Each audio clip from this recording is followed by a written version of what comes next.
बालन शाह प्रधानमन्त्री, रवि लामिछाने गृह मन्त्री बन्ने पक्का भयो। सबैले एक लाइक गरेर शेयर गरौ। बालन शाह प्रधानमन्त्री बनेपछि कस्ता काम गर्नेछन् यदि जान्न चाहनुहुन्छ भने यो भिडियो पुरा हेर्नुहोला। बालन शाह भन्नुहुन्छ, म प्रधानमन्त्री भए भने सबैभन्दा पहिले राजनीतिलाई सेवाको माध्यम बनाउने छु। आहा, कति राम्रो काम बालन शाहको। अनि भन्नुहुन्छ, भ्रष्टाचारसँग कुनै सम्झौता गर्दिन, ठुला साना सबै भ्रष्टाचारका फाइल खोल्छु र दोषी जोसुकै भए पनि कारबाही गर्छु। आहा, यो पनि कति राम्रो काम। त्यसै गरी शिक्षा र स्वास्थ्यलाई व्यापार होइन अधिकार बनाउँछु। हेर्नुहोस् त, यो झनै अति उत्तम काम। सरकारी स्कुल र अस्पताललाई सुधार्छु। शिक्षक र डाक्टरलाई काम गर्न बाध्य गराउँछु। हो, अहिले धेरै जनताले यही खोजिरहेका छन्, यही सोचिरहेका छन्, यही रोजिरहेका छन्। युवालाई भाषण होइन अवसर दिन्छु।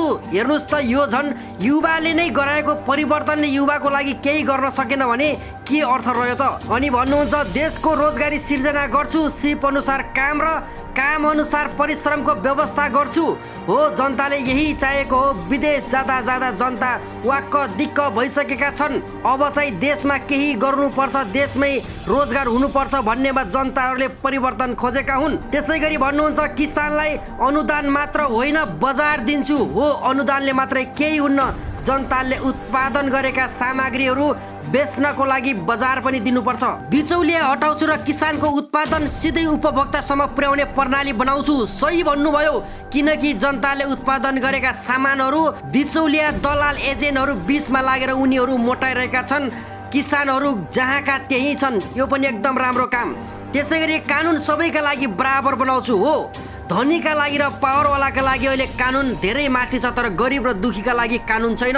यो चाहिँ सबैका लागि बराबर बनाउनै पर्छ। नेता, कर्मचारी वा व्यापारी कसैलाई पनि कानुनभन्दा माथि राख्दिन। हो, पावर र पहुँचवालाले पनि कानुनभन्दा माथि हुन हुँदैन। राजधानी मात्र होइन सबै प्रदेश र गाउँमा प्राथमिकता राख्छु। गुड, एकदमै राम्रो। माथि काठमाडौँ मात्र हेर्ने, गाउँतिर फर्केर नआउने यो प्रवृत्ति पनि हटाउनु पर्छ।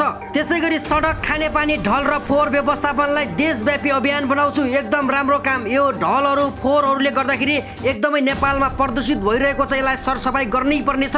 त्यसै गरी भाषण कम गर्छु, काम देखाउँछु। हो, भाषण नेपाली जनतालाई चाहिएको छैन, नेपाली जनतालाई चाहिएको भनेको काम हो। 5 वर्षपछि के गरे भनेर जनता सामु जवाब दिन लायक काम गर्छु। हो, 5 वर्षपछि भोट माग्न आउँदा यस्तो यस्तो काम गरे भनेर एजेन्डा त देखाउनु पर्ला नि। अन्त्यमा बालन शाह भन्नुहुन्छ, प्रधानमन्त्री भएर शासक बन्दिन, म जनताको कर्मचारी भएर काम गर्छु। हो, नेपाली जनताले पनि चाहेको यही हो। यदि तपाईँले यो भिडियो हेर्दै हुनुहुन्छ भने बालन शाहको कुरो कस्तो लाग्यो, जस्तो लाग्यो त्यस्तै प्रतिक्रिया दिँदै, एक लाइक गर्दै, कमेन्ट गर्दै भिडियोलाई धेरै मासम्म सेयर गर्न भने नबिर्सिनु होला है त।